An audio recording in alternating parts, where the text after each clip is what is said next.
Hey, welcome.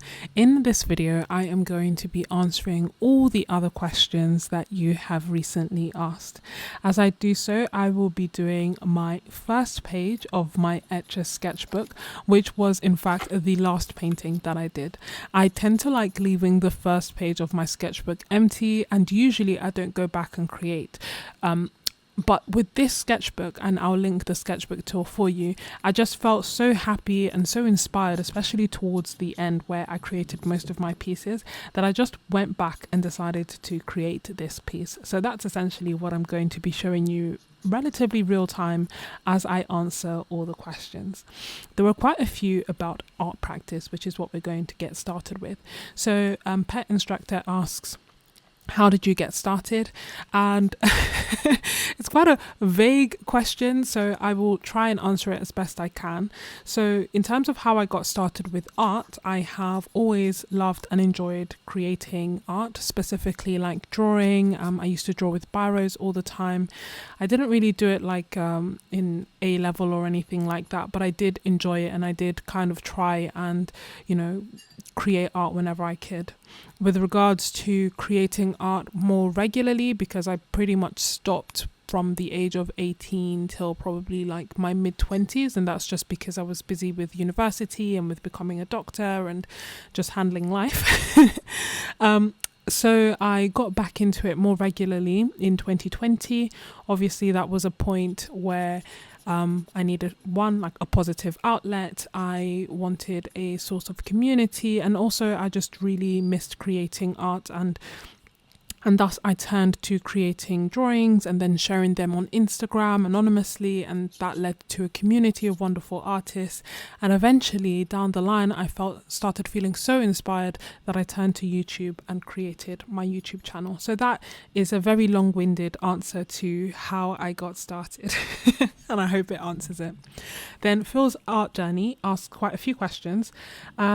First one's being, if you could only pick one medium, which medium would you pick? That's such a good question, and one that I change my mind on almost all the time. However, I think if I had to pick, I'm always stuck between two, if I'm being completely honest. I'm always stuck between watercolor and gouache, because I do love them both, and how much I love them varies from day to day. I'm kind of inclined to pick gouache, because I kind of feel like I could water it down and get water-like effects, but really and truly I also love watercolor, so it's kind of hard for me to just pick one, but it would definitely be between the two.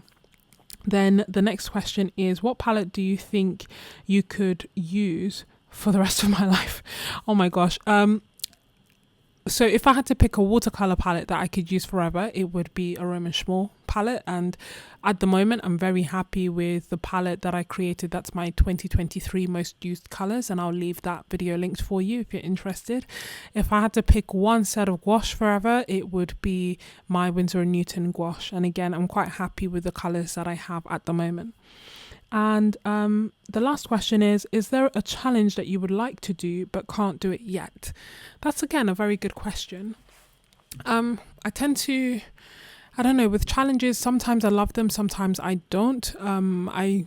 Sometimes they, I think, bring me a bit too close to burnout, and sometimes I feel like they are just the perfect source of inspiration.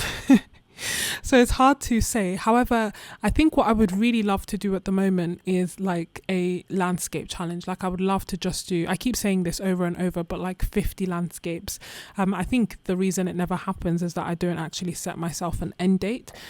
But that is a challenge that I think I would really enjoy doing, like 50 landscapes in 50 days or something like that. Or maybe even considering the 100-day challenge again. I always kind of feel like I can't do it at the moment because life is just always so busy, but isn't that the case all the time? But that is a challenge that I would really be interested in trying. Susan Weller asks, I am interested in how you got involved in art, especially in painting. I kind of touched on it. I used to draw, and I like my drawings more than my paintings, but somehow I think in part when I started, when I joined Instagram and I could kind of see what other artists who also liked florals were creating, that's what kind of led me to dip my toes into watercolor. I also really liked Minnie Small and Teo Chi, so I'd been watching them for ages, way before I started creating, and they were using watercolor quite a lot. So I think that's in part what inspired me to turn to painting. And then I had this really weird transition time where I enjoyed painting, but I liked the results of drawing. And that, to be honest, is still the case. But more times than not, I choose to paint because I choose to focus on how I feel and enjoying the process more so than the final results. And then Susan also asks, I'm also intrigued by your landscape style with the use of bright colours and a sort of impressionistic look. How did that come about? Again, such a really good question. And it's a funny question because I didn't fully appreciate that there was like an impressionistic vibe or look to it until you, the viewers, pointed it out to me. So I can't really explain how or why it came about. It's just the way that using gouache comes to me, like in terms of using it naturally with layers and with brighter colors and just accentuating the hints of colors that I see. So that's something that I've really enjoyed doing, and I do love painting landscapes with gouache, so much so that I created a course, and it is available, demystifying not only using gouache but also painting landscapes, thinking about composition, color mixing, and also making it your own and using your own style when recreating these things. I'll leave it linked down below in the description in case you are interested. I got some really awesome feedback from it, so I'm really grateful for that. And yeah, I hope that you find it helpful and useful. Then Natalie asks, where do you find the inspiration to make your art? And again, this is such a good question. I think it varies. I think I try to get inspiration from everyday life where possible, whether it be like color palettes that I see or flowers that I see in the grocery store or my general surrounding areas. And this is obviously what I'm doing now. When I initially started, I got a lot of inspiration from social media and just kind of seeing the different styles that people were using. And that is still kind of true at times, but sometimes it kind of feels like there's too much exposure to inspiration and to sources, if that makes sense. So now what I tend to do more often than not is actually almost have like a bit of a digital detox where I'm not taking in absolutely everything, and I'm not scrolling through Instagram all the time, and instead I'm focusing on trying to get inspiration from books, from real life, from my past art. I think that's also a really great thing to kind of do sometimes, just looking back on the sketches that you've done that you didn't complete, or the color schemes that you used to like in the past. That for now is where I'm getting the majority of my inspiration, and obviously like nature where possible. Then Lisa P asks, do you paint outside in winter? I'm gonna be straight up honest. No, I am a fair weather painter in that I like to be comfortable. I like to be dry. I like my paints to behave the way that I expect them. So I won't be the one who's painting in like the rain or freezing cold or anything like that, because I want it to be an enjoyable experience, and I do not enjoy being cold.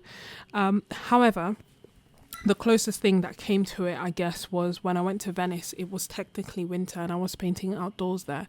And if it is cold, what I will try to do is I'll either carry like a hot water bottle or wear a fleece and thermal layers, or like have one of those stick-on heat patches, just all those kind of things to make me like physically comfortable. And then I can start thinking about making the rest of the painting experience actually make sense and be comfortable from that perspective. So that's what I tend to do. But no, I tend to try and keep painting outdoors to when the weather is nice. Then Fons Cordy asks, do you have any heavily granulating watercolor recommendations other than the Schmincke super granulating colors? And that's again very good question. I've made a video where I highlight just how you can make your own super granulating watercolors, and I did it by essentially mixing heavily granulating colors with colors that are highly tinting, and this can give you a wide array of different colors. So I definitely recommend that you check out that video if you're interested in heavily granulating watercolors, because although they can sometimes be sold as quite expensive watercolors, if you know what to mix, you can end up getting some really beautiful effects with the watercolors that you already have, or with just adding one extra watercolor tube to your collection. Then they go on to ask about neocolor twos, and that's definitely something that I can make a separate video about in the future. But with regards to answering, so the question is, do they smudge in your sketchbook? Are they messy like oil pastels? So in answer to the smudge, yes, they do smudge and they can transfer to the other page. To avoid that, what I do is I use fixative after I have used them, or I keep a piece of paper between them. They are not as messy as oil pastels, but I definitely, from my experience, they don't completely dry. So if there's a piece that I really like and I don't want any transfer, I will use the Winsor & Newton fixative, and that will kind of stop them from moving around, and I hope that helps. Then Michelle Cruz's question is, do you ever start painting and then hit a wall and just get stuck on what to do next and where to go with it? I have so many paintings that I get stuck on and I just leave them unfinished. Have you experienced this? And if so, what are your suggestions to move forward? And again, such a deep and insightful question. Admittedly, this is something that I have experienced in the past. Not often, but it has happened in the past. And I think one of the key things is to try and address and figure out what it is that is stopping you from completing this artwork. Ultimately, when something is complete will vary from person to person. So what you call incomplete and unfinished, someone may consider to be a completely finished painting. So I guess if for you all these pieces are incomplete, why are you stopping? Why is it that you feel like you can't go forward, and what is it that you feel is missing from these pieces of work? For me, when this was happening, it was that I had a fear of, I guess, not necessarily perfection, but I had a fear of ruining a piece that I somewhat liked, something that I got it to a point where it felt safe and I liked it and I didn't want to ruin it, but I didn't feel like it was complete. But my fear of ruining it was greater than my desire to finish it, and thus I left it incomplete. The way that I started getting past that, which sounds crazy, but is what worked for me. But the way that I started getting past that was essentially creating two pieces at a time that were very, very, very similar. And I would tell myself, one side I can work up until that point where it feels safe, so that I have one piece that I like that is safe, and the other one I have to take further. So they would initially start almost being like identical twins, and then as it continues, there comes that point where I feel like, okay, this is the safe point, it's not quite finished, but I'm happy, I don't want to ruin it, and that will stay as it is. And the other one I have to push further, and I just have to keep going until I finish it. And eventually I started getting better and better about finishing pieces.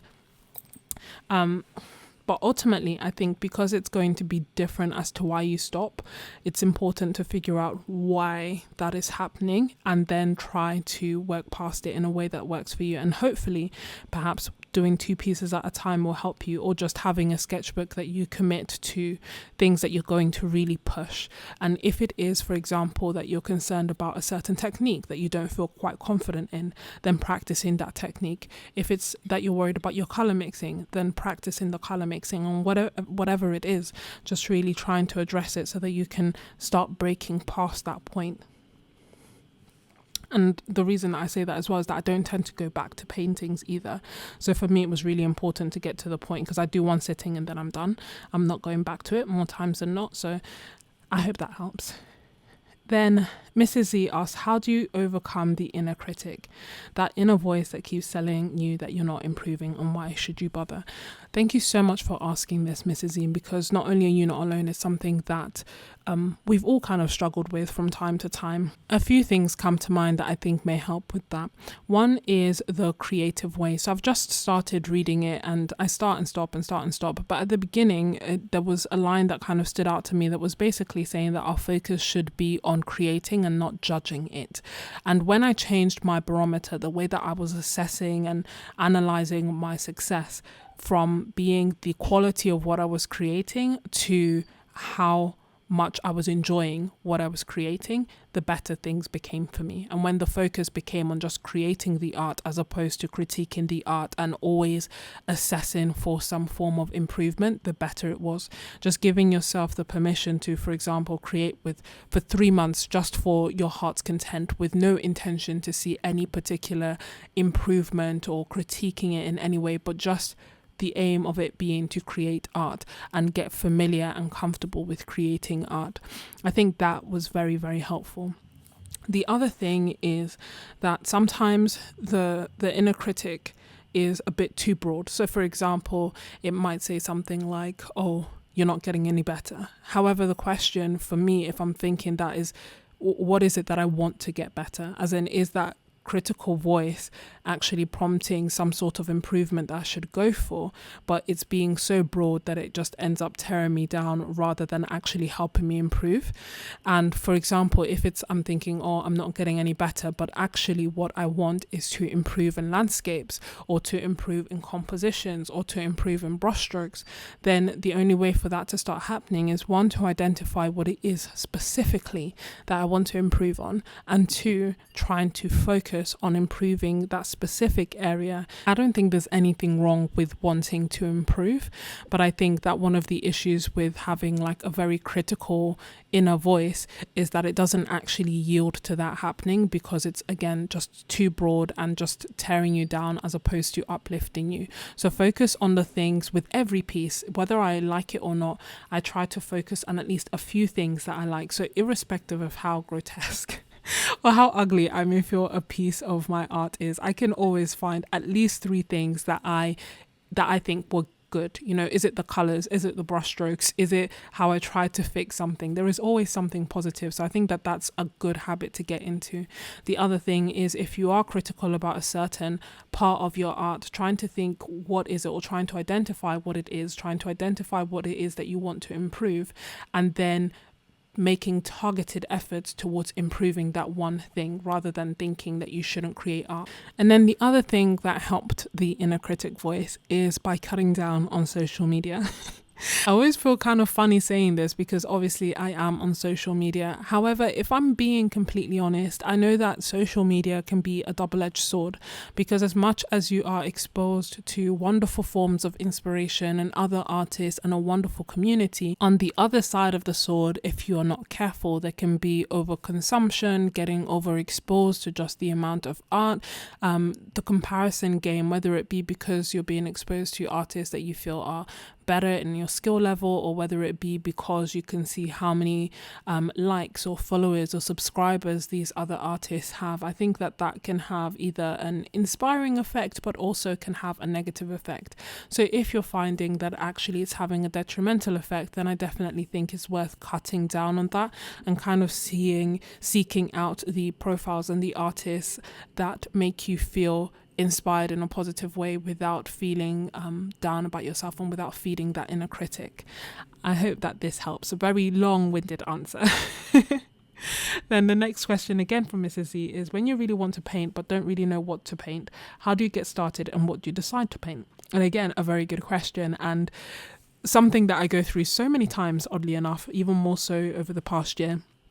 So when I don't know what to paint, I think it depends. So if I want to be creative but really have absolutely no idea what to create, rather than getting into this, I guess, trap of trying to find a reference, what I will do is like swatches, or I will do my abstract grids, which you've seen more recently. And I think that's just been like a really enjoyable way for me to not look at the results, but to literally just be creative and put whatever paint or pencil or neocolor, whatever art material, down to paper. And that in itself has been quite enjoyable. Doing swatches, again, not only is it relaxing and helpful and are the results pretty at the end, but you also get to be more familiar with your colors and with your art supplies. You can do some color mixing with it as well. Another thing that has been helpful is that I have a folder that is full of inspiring images. So more times than not, like for my Ko-fi members, for example, I share monthly references. But even when searching for those references, I sometimes come across images that have nothing to do with what we're doing that month. And rather than just dismissing them, I put them all in a folder. Or if I walk somewhere and I see something beautiful, I take a picture, I put it in the folder. The aim of this folder is for the times where I really don't know what to create. I can just go to it, open a random picture and start painting. And when I'm in that mood, the aim is not to start spending half an hour scrolling through to see which of these references is perfect. It's just to pick one of them because I loved it at one point in time and to create something with it. The other thing that I've kind of experimented with less success, but it works sometimes, is a random art prompt generator, which we created together on Ko-fi. And it was such a really, really lovely project to put together. And it has inspired me to think again a bit more about the things that I find inspiring and modify that art prompt generator to make it my own. I'll leave it linked down below if you are interested, because you are a real MVP being this far into this long video. But yeah, I'll leave it linked down below for you, and you'll be able to modify it and then add your own prompts and your own colors and your own references and use that as your own source of inspiration as well.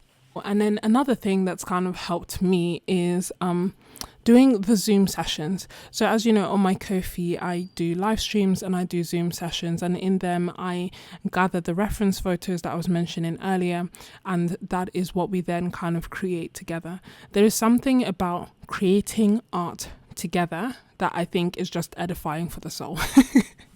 Like, I think it's just so nice to just all sit down together and create the same thing and chat as we do, and just that environment of creating art with other people, I think, can have quite a positive experience. Now, I know it's not always possible to join these things live, but there's also like replays, and I find that they are also a really good way to just get out of my own head in a way and just create. I will leave it linked down below in the description in case you are interested in joining. At the moment, the majority of the Zoom sessions go to the Happy Mail tier, which is currently, as we speak, full. However, I do try to do live streams and occasional ad hoc Zoom sessions for the MVP tier as well, which still has spaces. So again, I'll leave it linked so that we can create together. Then the rest of the questions are all geared towards YouTube and other things, but we'll start with the YouTube ones. Evie asks, what made you decide to start a YouTube channel? And this is such a good question, and I almost wish that I could answer it from 3 years ago, you know, when I first started. But thinking back, I think that it was a number of things. One was that I was really enjoying creating art on Instagram, but I kind of wanted even more of a community feel, and I kind of felt like YouTube had that. Like, it would be a way for me to be able to communicate with people a bit more and to also be able to share more. And then the other thing was that I wanted to kind of document my journey of re-embracing art, especially as I was starting to really, really enjoy it. And I then, once I started, one of the reasons that I continued is that creating videos kind of became like an art form in itself. Just putting everything together and getting to convey my art and put it out there in the world, that whole process in itself just felt like a really, at the time, relaxing, therapeutic form of art in itself. So that's why I started really wanting to kind of build and be part of the art community and keeping a record of what I was creating and also using it as a form to express myself creatively. I guess the other thing to mention being that I started in 2020. So at that time, not only was I isolated, but it was a very different time. And my art practice and also my YouTube channel were the two things where I told myself I couldn't be negative. So I really, really used it as like a way to be positive, not only in my life, but also to spread positivity and to spread joy in the way that I could at that time. So that's kind of why my channel really holds a dear place in my heart, and that is something that I want to still continue to do. Then Ilda asks, how did I start my YouTube channel? And I've actually made a whole separate video highlighting all the things that I wish I knew then when I first started, that I will share down below in the description, and I hope will also be helpful for you. But I remember that my very first video, after like taking months and months and months to think about it, was a sketchbook tour, and from there I started doing some gouache portraits and just, as I say, sharing my journey. Then Keshna Donya asks, what is your approach to YouTube? So my approach to YouTube at the moment is to, one, as I say, try to be a light and try to create positive content. My other approach is to try to create useful content. So there were times, especially in my early art journey, where I either felt like frustrated or alone or confused by the art process. And I kind of wanted to bridge that and to stop that for others and to kind of be I guess a place where if someone feels stuck in their art journey, they can write a comment or they can watch a video and then they can actually get their answers and feel connected to someone. And that's why I try to respond to as many of my comments as possible and answer all the questions that I receive, because I don't want someone to be as or feel as alone as I felt at that time. And that is also in part why I then created my Ko-fi art membership, to kind of be an extension of that, to make sure that everyone who's in the membership knows that they can come to me and we can chat and we can get through this art journey together. So that's my main kind of approach, to be joyful, to create helpful content, to be kind of a person that people can turn to should they wish, and also to just share my joy of art and art supplies and everything that kind of comes in this little fun journey that we're all on. They then ask, how do you stay encouraged when the numbers are super low? And again, this is such a good question. And I would be lying if I said that it's an easy thing to do. Like, certainly not for me. But I think one of the key things to think about is, one, that even if it's one view, you are making an impact in someone's life. Someone is choosing to dedicate their time to watch your content and to watch your videos and to be impacted by your videos. And I think that sometimes it's easy to look at the numbers and forget that even if it says 1, 150, these are like people. That's a lot of people looking at the content. That's a lot of people watching your videos and seeing your art. And that in itself has meaning. Another kind of thing that really does help me when, for example, the numbers are all low is the comments. I can't even tell you how much I appreciate the encouraging words that you leave me in the comments. It truly does mean a lot. And for you, if you're new on YouTube, that comes from fostering a community, that comes from actually replying when people leave you messages and when people leave you comments, and really trying to build a connection with the people who are watching and focusing on that and making a difference to someone who you almost start feeling like you know them through these comments, as opposed to looking at the grandiosity of YouTube and kind of thinking about having thousands, 100,000 or 200,000 subscribers. But in terms of things that can help, I think, one, not looking at your analytics too much. So I think depending on the size of your channel, there's no real reason why you should be looking at your analytics more than once a week or once every 2 weeks, or for some even once a month, especially if you're at the very beginning. The other thing is, if you are going to be looking at your analytics, using them as like a constructive way to build your channel. Because a lot of the time, sometimes it can be an indicator of what needs to change in order for the correct audience, your people who are out there waiting for your videos, to actually see them.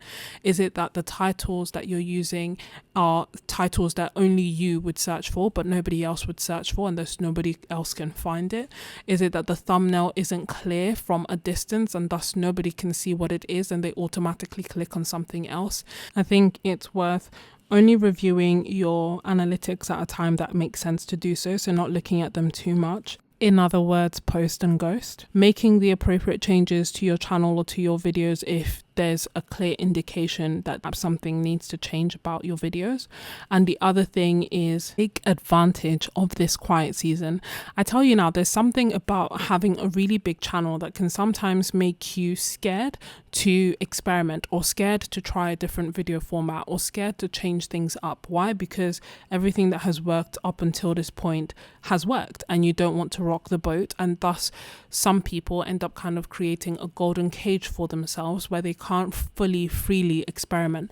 If you're getting super low views, you are not in that ballpark at the moment, and thus you have the freedom, in fact you have the responsibility to just create what you would like, to experiment as much as you want, and just really and truly use that freedom. So use it as like a experimentation, blessing of freedom, as opposed to something to be discouraged about. Because with YouTube, more times than not, with time, there will come a point your channel will grow, the views will pick up again, and a lot of the time these things can also be seasonal. So just use your quiet season wisely, I'd say. Then Jilly's art asks, I guess I have one question, and that is, can a free spirit, intuitive, fly by the seat of her pants with no plans person start an art YouTube channel? And honestly, before you added the question mark, I thought you were describing me, and saying how did I do it, because because I feel very much like a free spirit intuitive person who really struggles with making plans and really does tend to be spontaneous, as you will probably have judged from my very random sporadic live streams, my no true schedule uploading of videos up until the past few months, dare I say, in 2024, where I've been doing Saturdays, like hey finally getting there. But my answer to your question is a wholehearted full yes. You can definitely still have a YouTube channel. Yes, you can make of it what you wish. And I think the way to kind of go about it, or the thing that kind of helps, is being upfront about that. So I've never kind of hidden that I tend to be spontaneous with when I'm creating videos. But if, for example, I'd put on my banner that I make videos every Monday at 9 a.m. come what may, and then someone comes on my channel and sees I haven't made a video in 3 months, that in itself will completely discourage them from subscribing or for watching future videos. So I think it's just a question of creating videos when you can, and kind of being open with the fact that that's what you do and that's what works for you, and people will like that and subscribe because they don't want to miss when you make your next video. So definitely go for it. And then the final few questions are in the other category. Chaotic Good asks, how often do you have family and friends ask you to make paintings for them, and how do you respond?